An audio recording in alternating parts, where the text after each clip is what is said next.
बातमीचे प्रायोजक आहेत Iqbal fashion, बेगमपेठ market, Solapur. नाशिकच्या भक्ती गुजराती या महिलेची देखील हत्या करण्यात आली आहे। या प्रकरणाची पोलीस आयुक्तांकडून माहिती घेतली। मुलीचे कुटुंब आणि संबंधित पोलीस अधिकारी होते। कुटुंबाचा आरोप आहे, आमच्या मुलीला मारले असा। समोरचे कुटुंब गुजराती आहेत, हे सर्व फरार आहे।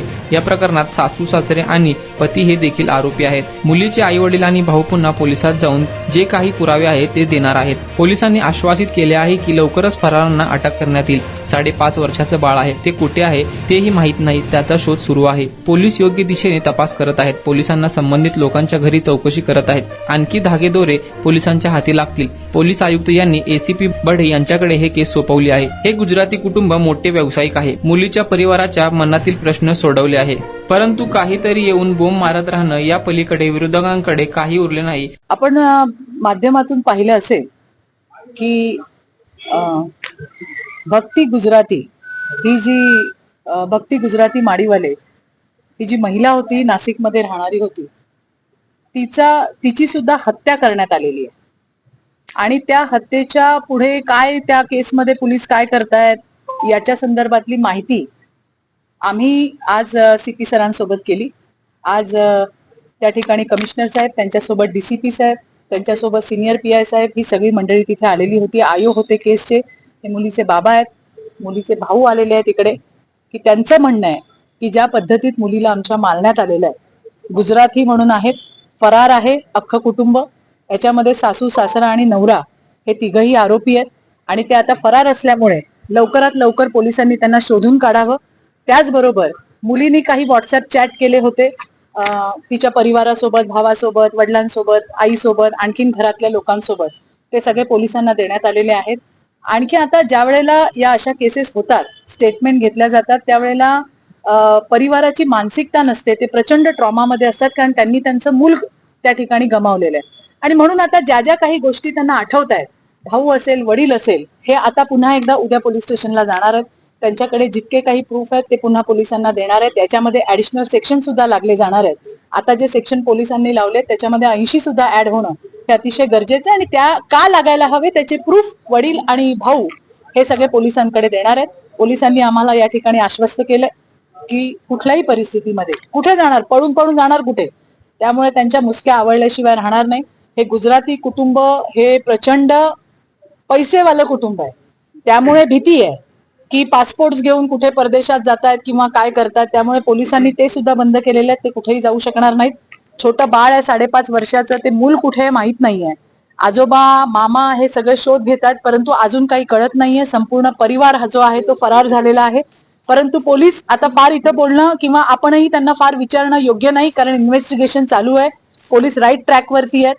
तर येणाऱ्या दिवसामध्ये हे जे आरोपी आहेत हे निश्चितपणे पकडले जातील आणि भक्तीला सुद्धा त्या ठिकाणी न्याय मिळेल, हा आम्हाला पूर्ण विश्वास आहे।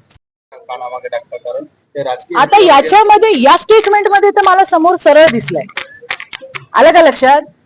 हे मी काय बोललेली नाहीये, कधीतरी परवा बिरवाची काहीतरी प्रेस होती, ती मी प्रवासामध्ये ऐकली आणि ते मी सांगते की का लग्नाला गेला नाहीत विचार, अजित दादा गेले मग तुम्ही का नाही गेलात? नाही नाही, मला माहिती होतं त्यांच्या घरामध्ये असं काहीतरी चाललं। अरे माहिती होतं तर क्यों नहीं किया, क्यों नहीं पूछा, क्यों नहीं गए, का नाही त्याला धारेवर धरलं?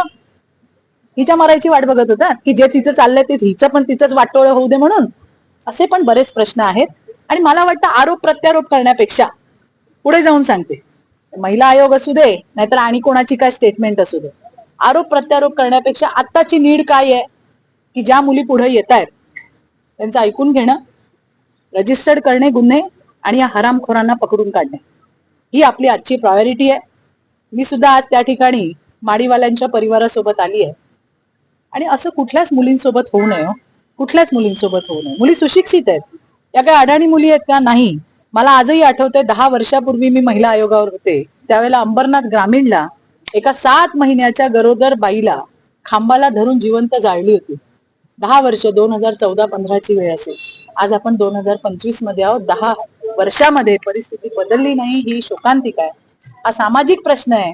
समाजाने सुद्धा आपलं जे सामाजिक भान आहे हे सगळ्यांनी जपलं पाहिजे। हुंडा देणाऱ्याशी, हुंडा मागणाऱ्याशी लग्नच करणार नाही, अशा पद्धतीची भूमिका मुलींनी पण घेतली पाहिजे आणि मुलीच्या आई वडिलांनी सुद्धा घेतली पाहिजे। बाबा,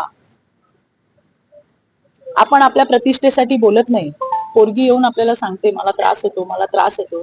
पण आता ही पण एक बाजू आहे ना, कुठल्या आई बापाला वाटेल हो की मुलीचा संसार मोडावा, शेवटपर्यंत जोडायचा प्रयत्न असतो की नाही बाबा मुलगी सुखी राहिली पाहिजे, मुलगी सुखी राहिली पाहिजे. पण आज काय झालं, या सुखी राहण्याच्या नादामध्ये आपण पोरींनाच गमावतोय ना, हे सगळ्यात मोठं दुःख आहे. पण मला विश्वास आहे या केसमध्ये सुद्धा आणि इतर केसेसमध्ये सुद्धा तुमच्या माध्यमातून मला राज्यातल्या तमाम भगिनींना सांगायचंय, बघा तुम्हाला त्रास होतोय, शांत राहू नका, निश्चितपणे पोलिसांची मदत घ्या. एक दोन ठिकाणी असं होतही असेल की दखल घेतली गेली नसेल, पुन्हा जा 112 नंबरवरती तुम्ही कॉन्टॅक्ट करा. स्वतः राज्याचे मुख्यमंत्री महिलांवरती होणाऱ्या अत्याचारांच्या बाबतीमध्ये आमचा टॉप म्हणजे प्रायोरिटीचा अजेंडा जर काय असेल तर ती महिला सुरक्षा आहे. आणि त्याच्यामुळे कोणी असो, किती मोठा असो, कोणालाही या बाबतीमध्ये हयगय केली जाणार नाही, सोडलं जाणार नाही. भक्ती गुजरातीचे सुद्धा हे मारेकरी, तिचा सासू सासरा नवरा पाताळात असतील तिथून पण शोधून काढू आणि यांना फासावर लटकवल्याशिवाय आम्ही शांत बसणार नाही. आताच त्यांनी कुठले वकील म्हणाले, सुधीर कोतवाल म्हणून वकिलांची मागणी केली आहे परिवाराने आणि पोलिसांनी त्यांचं जे प्रोसेस असतं ते पुढे केलंय. सरकार तुमच्या सोबत आहे, तुमच्या सुरक्षेसाठी आहे, पोलीस तुमच्यासाठी आहे. काही ठिकाणी असं घडलं असेल, मी असा अजिबात 100% दावा करत नाही, परंतु म्हणून सरसकट आपण सगळ्यांना असं बोलू शकत नाही. पोलीस आहेत, आपल्या मदतीसाठी आहेत. मैत्रिणींनो, अडचणीत असाल निश्चितपणे पोलिसांची मदत घ्या. संदर्भात खरंच आयोगाकडनं हलगर्जीपणा झालाय का, या संदर्भात त्यांनी चौकशीची मागणी जी आहे ती आता केली. मी तर सांगितलं की फक्त महिला आयोग नाही, तर ज्या वेळेला त्या पोलीस स्टेशनला मयुरी जगताप नाव आहे ना, ही गेली होती, त्या वेळेला कुठले पोलीस अधिकारी होते, त्यांनी त्या ठिकाणी FIR का घेतला नाही? सरकार काय सांगतंय, महिला पोलीस काय आहेत आपल्याकडे, सरकार काय सांगतंय की बाई एकदा आल्यानंतर ती काय म्हणते ते तिचं पूर्ण ऐकून घ्या, तिला मदत करण्याचे आदेश दिलेले असतात. 112 सारखी हेल्पलाईन आमच्यासाठी काढली आहे. कुठेही असा तुम्ही, तुम्हाला स्टॉकिंग होते, तुम्हाला भीती वाटते, तुम्हाला मारहाण होते, तुम्ही 112 नंबर ट्राय करा. तुम्हाला काही वेळामध्ये पोलिसांची मदत त्या ठिकाणी मिळेल. हे मी नुसतं तुम्हाला पोपटपंची म्हणून सांगत नाही. आम्ही सुद्धा हे नंबर मी स्वतः सुद्धा चेक करत असते. का चेक करत असते की चालू आहे की नाही. लोकांनी असं म्हणायला नको ताई 112 कोणी उचलत नाही. मी 2दा-3दा फोन लावून डिस्कनेक्ट केले, त्यांचे मला परत कॉल आले, तुम्ही कोण बोलताय, तुम्ही फोन केला होता, तुम्ही अडचणीत आहात का. तर अशा पद्धतीच्या हेल्पलाईन सुद्धा आज आपल्याकडे आहेत. त्यामुळे सरकार त्याचं काम करतंय. आपण सुद्धा समाज म्हणून सजग राहायला पाहिजे असं मला वाटतंय. हा सुद्धा प्रेमविवाह होता, भक्तीचा जो विवाह होता हा सुद्धा प्रेमविवाह होता. या प्रेमविवाहातून पुढे त्यांना 5.5 वर्षाचा मुलगा सुद्धा आज आहे आणि तरी सुद्धा तिचा छळ थांबत नव्हता. तिच्या सासूचं आणि सासऱ्यांचं असं म्हणणं होतं की तू याला मुलाला सांगत होते की तू हिला सोडून दे, तुला आपल्या जातीतली मुलगी करू, असं करून तिला टॉर्चर करण्यात आलं होतं.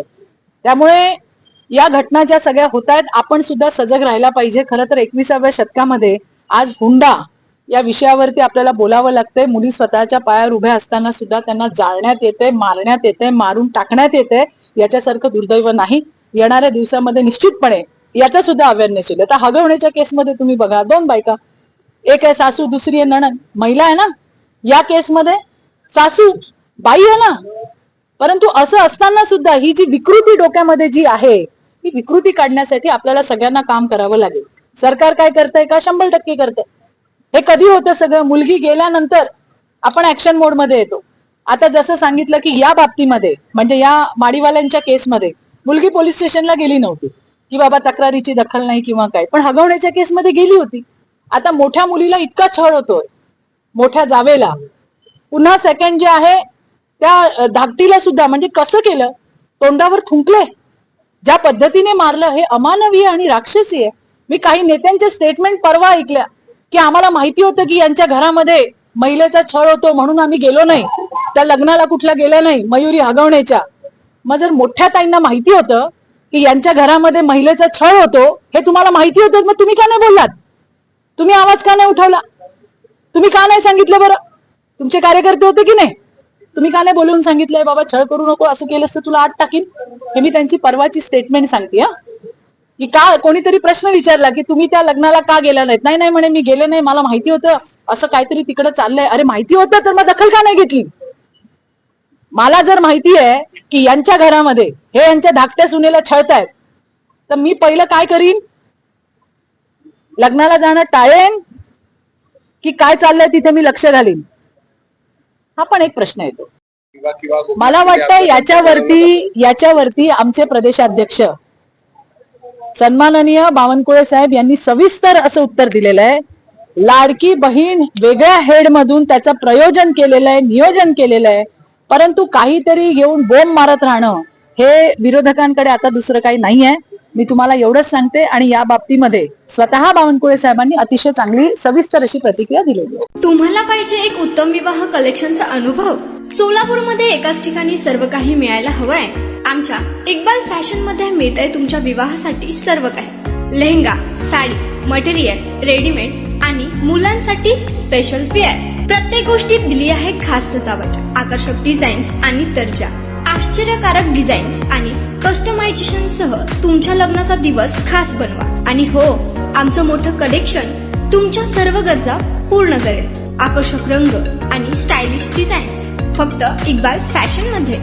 इक्बाल फॅशन सोलापूरचा अग्रगण्य विवाहासाठीच्या कलेक्शनसाठी आणि तुमच्या सुंदर दिवशी आणा इक्बाल फॅशनचा स्पर्श. मग आताच भेट द्या इक्बाल फॅशनला. आमचा पत्ता बेगमपेठ मार्केट, सोलापूर.